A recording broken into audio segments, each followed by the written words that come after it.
Hi, and welcome to another edition of Learning Bites by MyPubLab.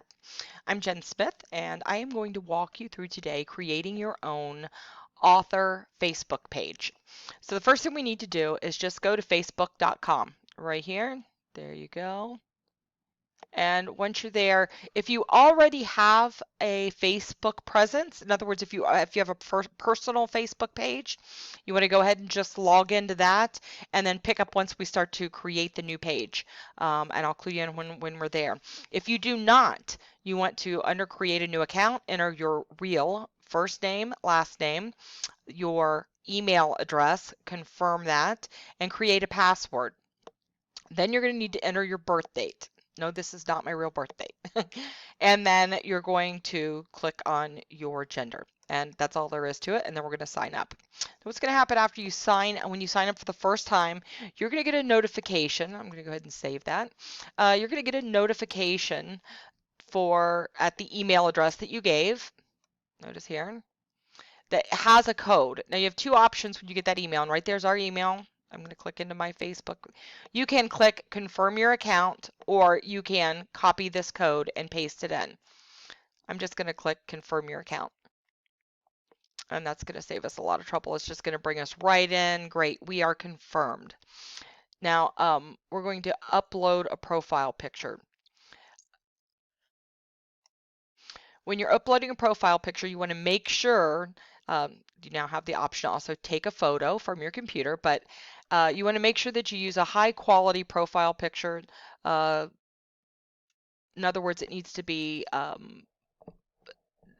done professionally for one thing, because you want it to be able to size, upload well. This is a high definition. You can then edit your photo previously. This is one that I downloaded to use for our purposes today. You can search by name for classmates and coworkers. We don't need to get into all of that. So know your privacy settings, take a tour. We're going to skip all of that right now because all we've done is create the Jen Smith page because you must have a general page. From there, now this is where anybody else that already has a Facebook page, you're going to want to come in here. It used to be at the drop down. It's not. I'm still in the habit of that. Right here it says create. We're going to go on to create a page. We're going to create a page right there. Now you have the choices being a business and brand or a community and public figure. As an author, you want to choose community or public figure. And you're going to create a name for your page.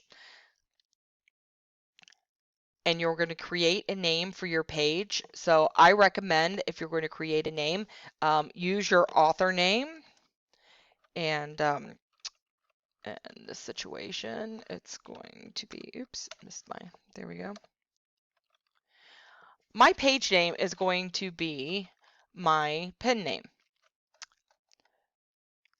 Please do not use your book title. If you use your book title, then you have to create a new page every time that you write a new book, and that becomes very difficult to keep up on it. People will, plus you want to train them to look for your brand. Your brand is your name. You're an author.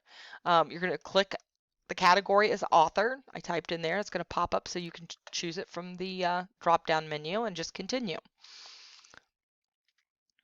Okay, now we're going to need to upload a profile picture for our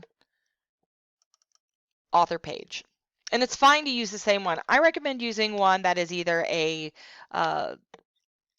profile picture that represents you and your taste and style, like if you're a romance author, something, and that's what we're using in this example, something that is soft, something like that. You can also use a photo that is from your signings, something like that.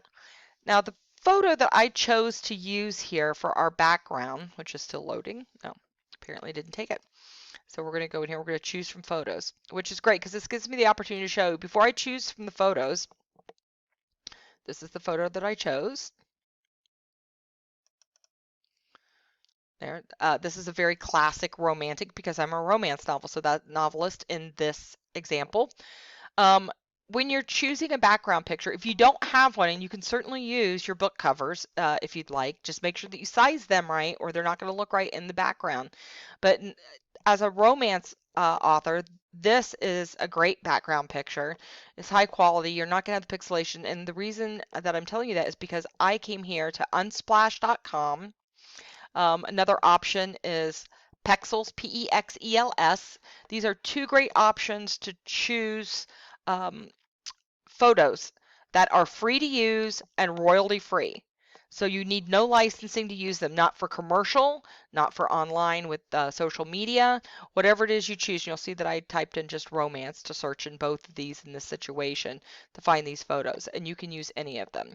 So here we are. We've got our background, we've got our photo, our profile picture, and our cover photo. That's the difference, profile, cover. Now it's going to ask you that you can create a page at a username, and sometimes it will let you do this as soon as you open a page, so I always recommend trying to do that and see if it will let you. Sometimes it's going to tell you no because you're too new. So yeah, you're not eligible because you don't have any likes, you don't have any followers, you don't have anything really going on with your page yet. So we're going to skip over that, but don't forget to make sure that you do come back and do this. All right. See more. You'll see the little drop down arrow here. You want to go ahead and do this. This is going to show you all the different areas in the page that you need to go through and take a look at. You can build groups, you can build who your community is. The most important thing is this About tab though. You want to click on the About tab and you want to make sure that you fill this information in. The most important information on this page that you need to fill in is the information about your favorite books. You're an author.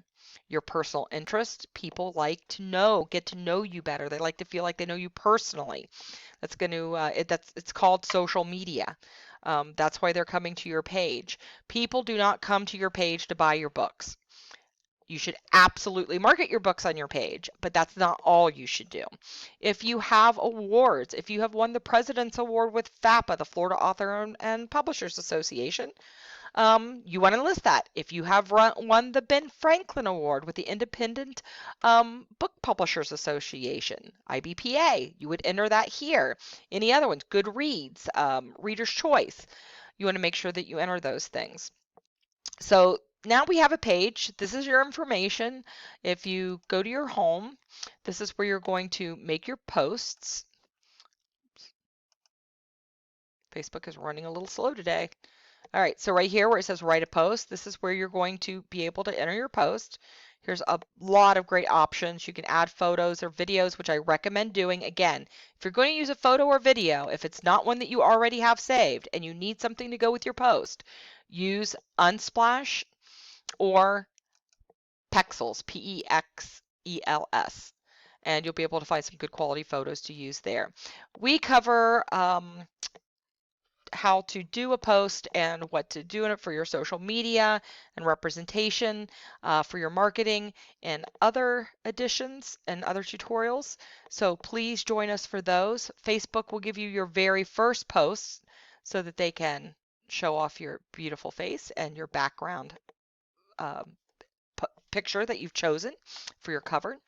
And that's it. So now you have an author page that you can begin to use for marketing. So make sure to check out the other tutorials on how to get the most out of your social media, post pages, and tweets. Thank you. See you in the next edition.